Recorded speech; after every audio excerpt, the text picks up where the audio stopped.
Welcome back to the channel, everyone. I'm going to cover a question that was asked on one of the pre-flop range chart videos, and we're going to cover a 3-bet folding strategy. What it is, what it means, advantages and disadvantages. Okay, so what is a 3-bet fold strategy? If we look at this chart that's on the screen now, if under the gun raises and we are sat in middle position, we're going to fold all of the hands apart from the ones in pink, and we are going to 3-bet them. We're not going to flat call. So what does 3-bet mean? 3-bet means re-raise. So under the gun's open to 3 big blinds. If we're playing 5 now, 15 cents. We are in the next position to act, which is in the middle position, and we are going to re-raise their raise, which is known as the 3rd bet or 3-bet, and we're going to raise that to 45 cents pre-flop. The action then folds back around to our under the gun opponent, and they decide to fold. In that scenario, we will take all of the money that was in that pot because there was no flop dealt. So a big advantage is that if it folds pre-flop because we've 3-bet, we will not pay the online gambling site any rake. So what is rake? Rake is the cut that the online gambling site takes from the pot should a flop be dealt. So if we use a different example, we're under the gun, someone in middle position, we have aces, they have kings, all of the money goes in pre-flop, it's a $10 pot, flop, turn and river are dealt because it went all in pre-flop, so they have to deal the community cards, and the casino then takes $1, for example, out of that $10 pot. So instead of us winning 10, we win 9 because the casino's taken 1 as their cut of that for dealing the flop. So if we 3-bet pre-flop and it folds, we pay no rake.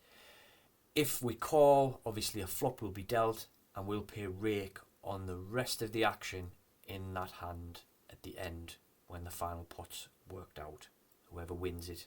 If we lose, obviously we don't pay the rake, but if we win that pot, we pay rake on that. So hopefully that makes sense on what rake is. So a big advantage of 3-betting pre-flop is if the action folds, we don't have to pay any rake. Another advantage of playing 3-bet fold strategy is if someone opens under the gun and we are in middle position, we 3-bet our pocket 9s, it folds all the way back round to the under the gun opener again.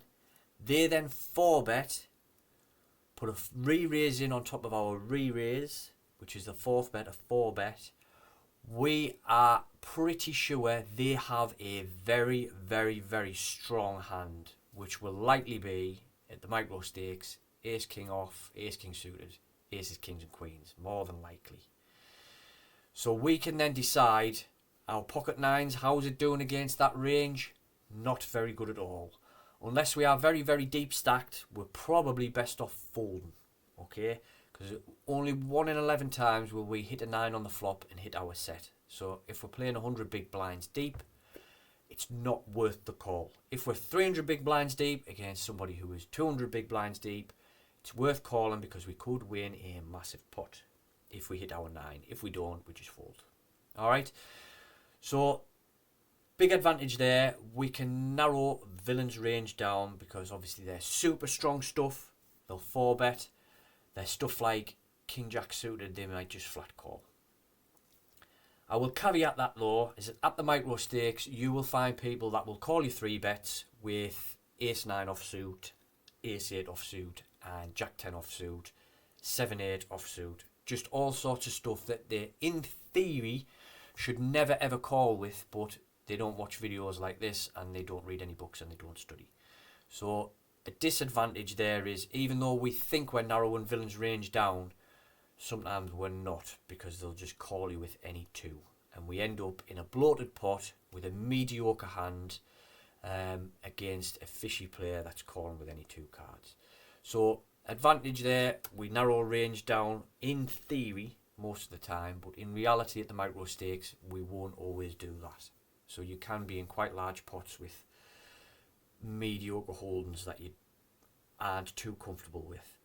So if you're not comfortable with putting opponents on a range when the pre-flop actions dictated what's happened and the flop actions dictated what's happened. If you are not good at narrowing villain's range down, it may not be the best solution until you get comfortable putting villains on a range. Okay, so advantages there are narrowing the villain's range down and being able to make that decision to get out of a pot when we're way behind pre-flop, and we won't be paying any rake should there be no flop dealt. So just to quickly cover calling and how we can get ourselves in a little bit of trouble. Not that I'm not advocating it, because I'll quickly explain some advantages about flat calling in a second. If we take that example where under the gun's opened, we're in middle position with pocket nines and we flat call. So open to 3 big blinds, we call and it folds and there's a flop dealt, and the flop is dealt and it's 6 high, and under the gun bets into us. We have an overpair to the board, we call. Turn comes at 2, we still have the overpair at the board, villain bets again, we call. River comes another 2, under the gun puts us all in. We have an overpair at the board. What do? We call and he shows up with pocket kings. We might have been able to avoid that scenario pre-flop by 3-betting and getting out of that. So there's the advantages and the disadvantages. If we flat call though, at the micro stakes, I'm sure you're aware that there are lots and lots of fishy players. So we'll take a different example of we're in middle position again, under the gun is opened, we've now flat with pocket 7s in middle position, and the small blind and the big blind have both called as well. So there's now 4 people in this pot, and the flop comes ace 7 2. It is highly likely that one or more players have an ace, and as you are well aware, at the micro stakes, nobody likes to fold top pair. We could win a massive multi-way pot there with our pocket 7s. If we are playing a 3-bet fold, we may not have that in our 3-betting range, so we've folded our 7s. We're never ever going to hit that flop. We're never going to get in a multi-way pot, because conversely, if we did 3-bet it, the small blind and the big blind should only really call with really strong stuff, and they may fold their ace 2 offsuit or their ace 5 offsuit, and we are much less likely to win big multi-way pots if we are 3-bet folding pre-flop, because we are not inviting the fishy players into the pots to play big pots with us and stack them.